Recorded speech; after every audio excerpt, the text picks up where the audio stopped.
4, 3. Good afternoon, ladies and gentlemen. Welcome to this European Union press conference. Alongside me is European Commissioner for Climate Action, Mr. Wopke Hoekstra, and Spanish Deputy Prime Minister representing the Spanish Presidency of the Council of the European Union, Ms. Teresa Ribera. I'll give the floor first to Commissioner Hoekstra for some opening remarks, then to Minister Ribera, and then we'll take some of your questions. Commissioner, please. Thank you very much. Ladies and gentlemen, a very good afternoon to all of you. I'm really happy to be here with all of you at COP28, because this feels like the moment we've been waiting for and working towards. Ever since the Paris Agreement, we have had a goal in mind, a temperature limit that we must not pass for the sake of our lives and those of future generations. Our work this year is off to a good start. The agreement on the loss and damage fund, the pledges, now a total of more than $500 million, and of course the swift adoption of the agenda, basically all set a positive tone as we close the first week. But make no mistake, there is still a lot of work ahead of us in the days to come.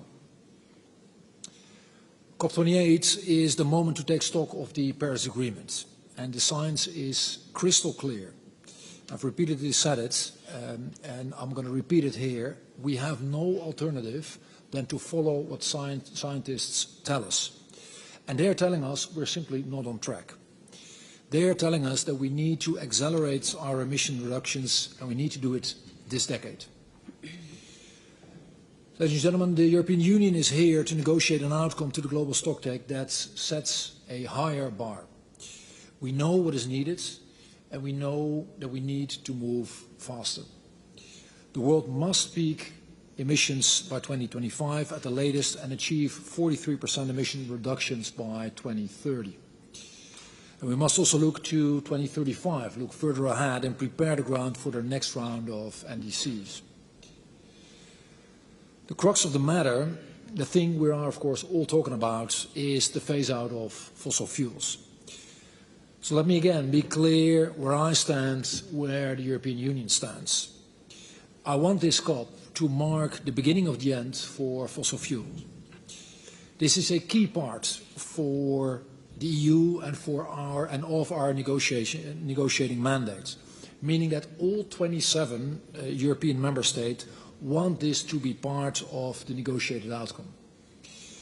And I will be negotiating together with Teresa on their behalf to secure this outcome. We simply have to get rid of fossil fuels in full. Ladies and gentlemen, the EU has already set the tone. We got the support of more than 120 countries for the Global Renewables and Energy Efficiency Pledge initiated by the European Commission President. And it says that by 2030, we will triple renewable capacity and double energy efficiency globally as part of our efforts to phase out fossil fuels from energy generation. But we have over 190 parties here at COP28, and we need all of these parties to agree to phase out fossil fuels. Ladies and gentlemen, Teresa and I and our teams will be giving it our all, because we know that the science is clear, because we already see what is happening with only 1.2 degrees temperature rise, basically in every single corner of the globe. Last year, we measured that 2022 was the warmest year on record. We're now in 2023, and we have the exact same statistic. Now 2023 is the warmest year on record. And everyone across the world has first-hand experience, unfortunately, with the effects of climate change. So that means that the transition has to happen now, and has to happen faster. The global stocktake must recognize the science and plot a path forward that is in line with a 1.5 degree future. So that is our task, and I'm very much looking forward to getting the work done. Thank you very much. Thank you. Deputy Prime Minister. Thank you so much. It is a great pleasure being here with you all. We are at your disposal together with the Commissioner to ensure that the European Union facilitates what the President said he wanted to achieve in this very precise moment. A historic turning point in this very critical decade. That's very precisely what we need. A historic turning point in this very critical decade. And as the Commissioner was saying, this means many things. But according to our own reading, this means that we ensure that we can stay within the 1.5 degrees pathway. So, sharp decline in emissions, committed action on resilience, and generation of generalized sustainable investments all over the world. It's been a great kick-off, that's for sure. Our duty in the coming week is to capture the mitigation ambition we need in the decisions, how we can build the adequate perspectives to adapt to the needs that are connected to the climate change impact that we are already living, starting to provide early warning systems to all, setting the basis for the broader understanding of what climate finance means. Clear language both on phase-out fossil fuels, as the Commissioner was underlying, and the new energy solutions and access to energy for all could be critical in this COP. Sending the right signals on abatement technologies to the only hard-to-abate sectors in order not to waste money and time could also be very important. But we must deliver also in adaptation. Access to fresh water, food security, the adequate response to health challenges, preservation of biodiversity in a 1.5 scenario are also critical points for this COP. And the multilateral level should deliver on this. Our ambition is pretty clear: how to ensure human resilience, in particular to the children and youth in a world with a changing climate. It is also worth it to think about what climate finance means, as I was saying. The 100 billion commitment was a starting point, but Paris said much more about this issue. We will not achieve 1.5 degrees unless all financial flows are climate-proof. Making this possible will need much work beyond this platform, but it is time to start this conversation. We need to invest in resilient architecture. We need to invest in resilience infrastructures. We need to decarbonize the industrial and energy systems, huge amounts of money that could only be possible if we shift away from what we have traditionally understood as climate finance to enter in a much more broader understanding. The European Union will keep on providing financial assistance to the most vulnerable countries, but we need to enlarge the base of contributors and change the logics being applied up to now. Other relevant principles may be important in this discussion.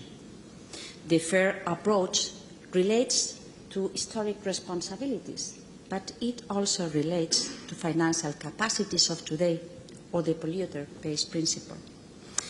We will work hard together to ensure that we find a sound and forward-looking outcome. This is our commitment, and this is what we will try to do from now onwards. Thank you so much. Thank you very much. So we'll now take some questions. I see a hand raised first of all here. If you could identify yourself as well. Thank you. Thank you. Kate Abnett from Reuters. Some countries at COP have raised the issue of unilateral trade measures and criticised countries moving ahead with carbon border taxes. So I wondered, is there a risk that the EU's climate and trade policy is causing tensions that could actually obstruct progress here in the climate talks? Thanks. Thank you very much. I'll take another question here in the front from the gentleman. I'll go in rounds of two. Yes, Benjamin Legendre for AFP Newswire. There is no new iteration of the draft text on the global stocktake this morning as expected, because many countries are against the whole 35 paragraph on the energy package. Could you comment on that, and what do you expect from the presidency to do today to unlock this point? Thank you. Thank you very much. Yes, so maybe first on the on carbon markets. I hope not, and I expect not that that this will be a major issue. And the reason is simply because if you look at the ETS and you look at CBAM, you immediately find out that this is nothing more than creating a level playing field and making sure that we do more in terms of climate action. And also if you look at the numbers, which will be very, very small for the world at large, and certainly if you break down for at a country or at a company level, it will have very limited impact. As a matter of fact, I think there is a tremendous opportunity here, and the tremendous opportunity is to do much more jointly in terms of carbon markets.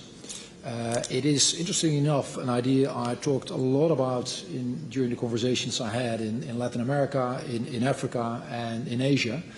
It is a time, we're living in a time for, this is, well, let me rephrase. It's an idea for which the time has come. And we should do more to make sure that we help out others as well to embark on this journey. Do you want to do the second one? Yes. Okay. Please.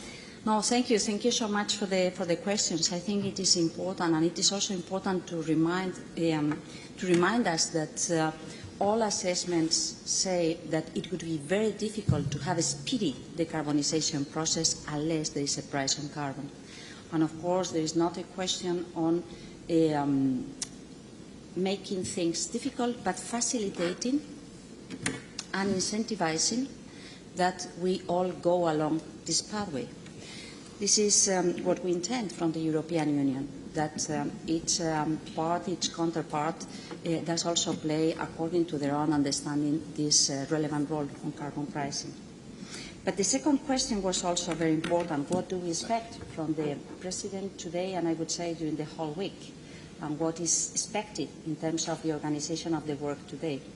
I guess that today there could be the message of the President of the COP wrapping up what it has happened up to now in the technical part of the COP, and providing guidance on how he intends to proceed in the ministerial track, in the political track of the COP. And what we expect from the COP President is not only to be an honest broker, we expect leadership. So to make sure that this idea of making out of this COP a real turning point in this critical decade takes place. And certainly there may be different views on the different articles and the different pieces of the circulated draft, which is normal, but I think that it is clear what people expect from this COP. We had a great momentum last year dealing with loss and damage, and there is no reason why not to take a step forward in terms of how to ensure that emissions coming from energy to become history, and the fossil fuels phased out has a path ahead of us that is clearly understood and managed in the time to come. Thank you very much. I'll take one question here in the front, and then I'll go to the third row, gentleman in the dark shirt. Sorry, just wait a second for the microphone, and if you can introduce yourself. Thank you. Good morning. This is Nuria Tesón from Spanish media La Sexta. I would appreciate if the Vice President Teresa Rivera could answer this in Spanish.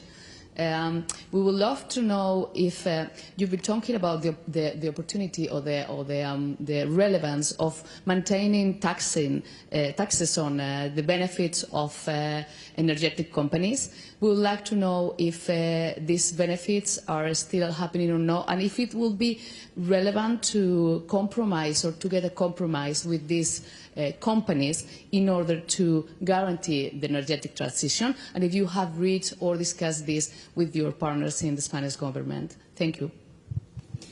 Muchas gracias por la pregunta. Contestaré en español. Esta es una conferencia de prensa de la Unión Europea y de la negociación, así que no tengo ningún problema en contestar estas preguntas fuera. Muchas gracias. Gracias. There's a gentleman here in the second row. If we could get the mic. Sorry, third row. with the dark shirt.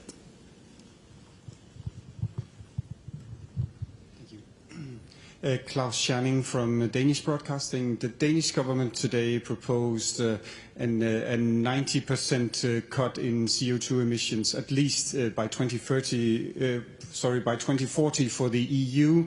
What is your reaction to that proposal, and where do you suggest that the EU should target?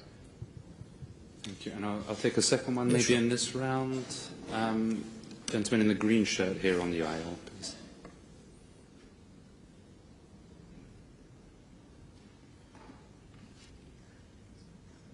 Okay, I'll give it to the lady. I'll come to the gentleman afterwards. We still have a bit of time. Thank you for passing it on. Hi, thanks. And this is Sibi from the AP. I'm curious to know what your position is on the new quantified goal for climate finance. One major issue has been that a lot of global south countries say the $100 billion goal is, kind of been sidetracked. So what is the EU thinking about when setting this new major goal? And also with regards to carbon taxes again, I know, sir, you said it might even be positive, but there is talk about many global south countries going to the WTO regarding this. So could you maybe address that question one more time about how these concerns about it being restrictive, preventing, say, industry in emerging economies working properly? Could you please elaborate on how that won't happen? Thanks so much. And sorry, and finally, any comment on next week as you finish the COP? What do you want to go home with? I'm impressed by how you managed to squeeze in 4 questions in one. Let me answer a couple of them, and then maybe Teresa, if I may ask you to fill in as well. Maybe first on the WTO and again on CBAM. Just to be crystal clear, we're absolutely confident that this is also been seen by the WTO what it really is, which is an instrument that does nothing more, nothing less than creating a level playing field and helps the environment and climate at the same time. But I will give you the number. Our assessment is that by 2030, so a number of years out, the total value of CBAM will be roughly 3 billion. And you have to break that down amongst all companies that would then be importing to the European Union, but only to the extent they have not taken carbon reductions into account like European companies are doing. And that is precisely what is the why behind this tool. European companies are already living under this regulation, so it doesn't do anything more than creating a level playing field for them as well as for others. No one gets a better position, no one gets a worse position.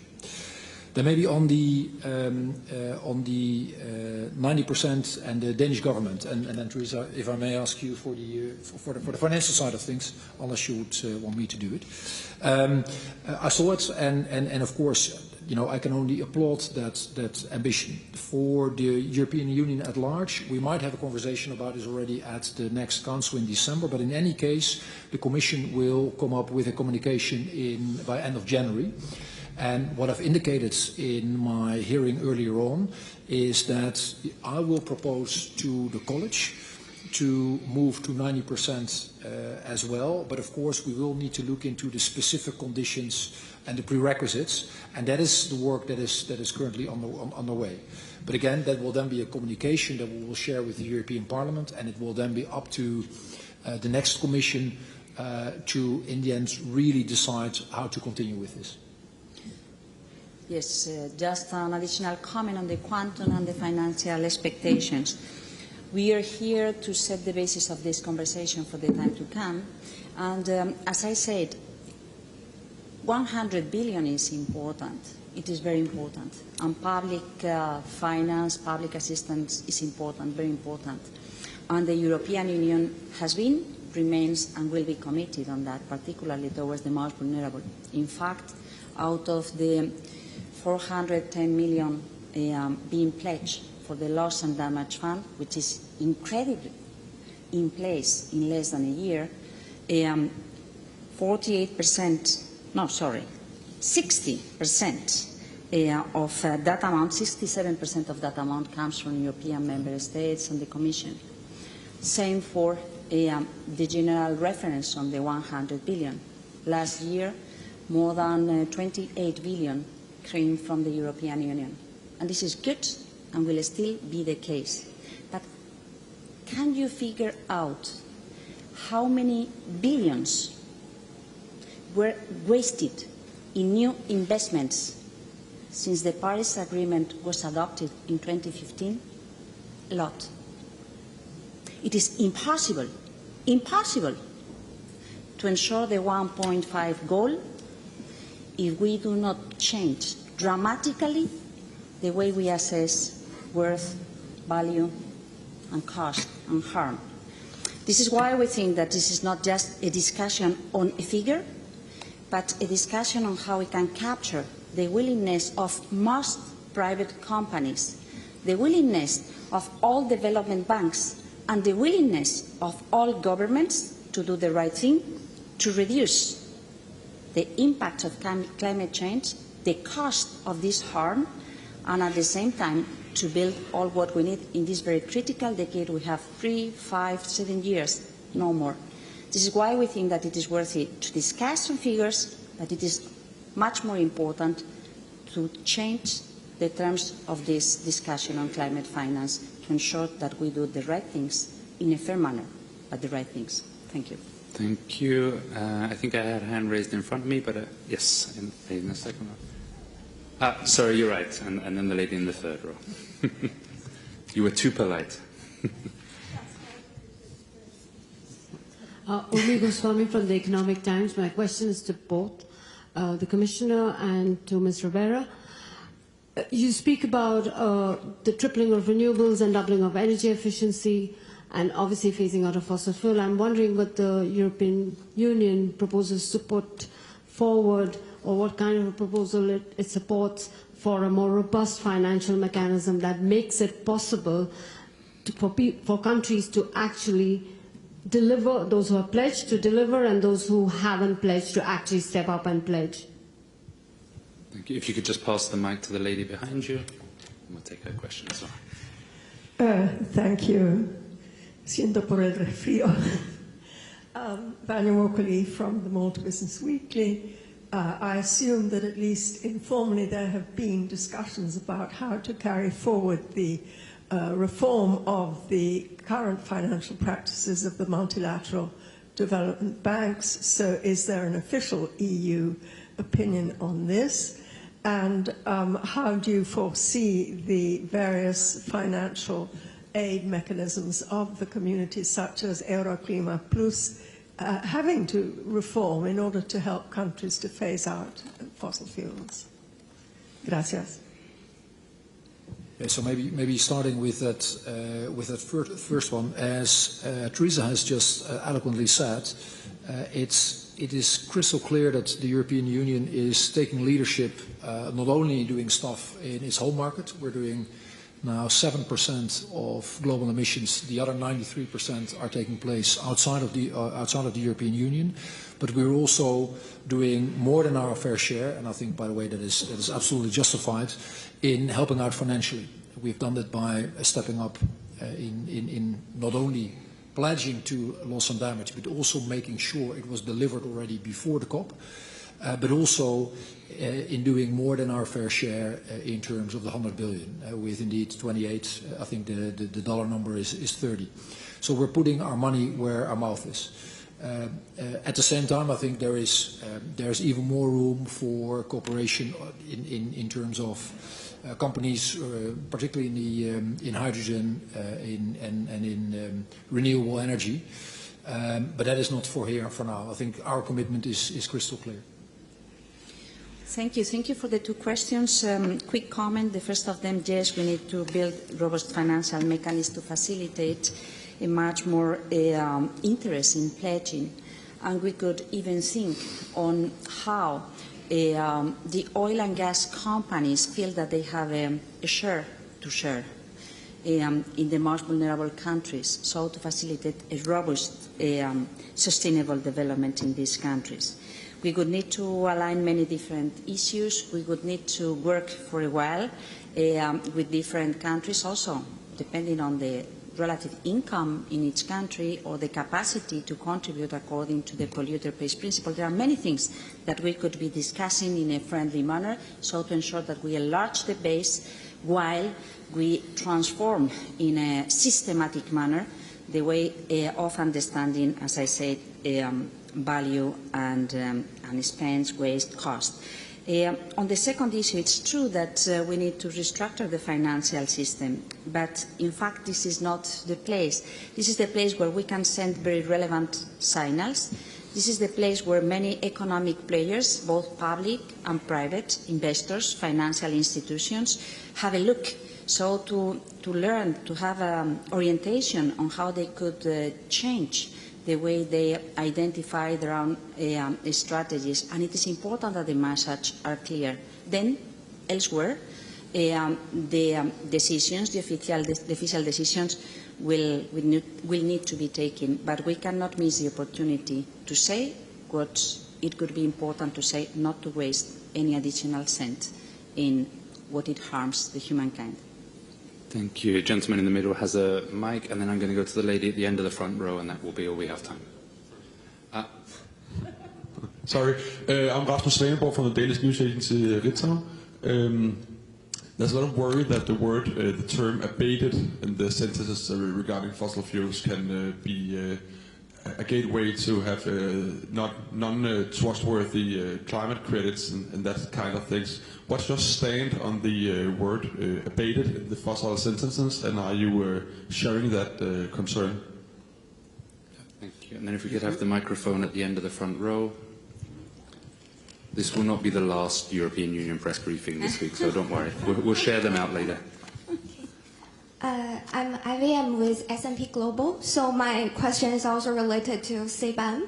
So like 2 days ago, I was at China Pavilion, and I saw a Chinese government official give very fierce criticism of CBAM in front of an EU official.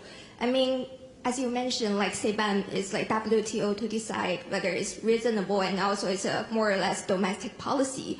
But what's your view of those polarized opinions about this system? How to engage all those export-oriented countries? Yeah, thank you. Yeah, again, I mean, on that last one, I would really invite everyone, including all of you, but also all companies and all countries that might be worried, to look into the specifics and the mechanics of the instrument and have the dialogue with the European Union. Because I haven't left a single room where we had this type of conversation where people were not actually relieved by understanding what it truly is. And again, it doesn't put anyone in a favorable or in a less favorable position. It simply makes sure that within the European Union, when things are being sold over there, that is always against the same conditions. And I think that is absolutely fair. And again, but that was the comment I made to the gentleman before, if you then look at the value, that is also something no one should be intimidated by. Then maybe secondly, sir, to your question, and let me be very explicit. We need to phase out all fossil fuels. It is that simple, and not because I say so or because Theresa says so, but because scientists tell us that that is the goal that we should live up to if we want to make sure we mitigate the boiling of our planet. Having said that, we do have to acknowledge that where we are now, in the here and now, today, there are some sectors that are very hard to abate. That is the reality. But that does not mean that there where it is possible, companies or countries can get away with, CCSing themselves out of the problem. There is no magic solution. There is no alternative for phasing out fossil fuels as fast as we can and as broadly as we can. Okay, if there's nothing to add, I'm afraid we're at the end of our time, so I'll draw it to a close there. Thank you. Thank you for your enthusiasm.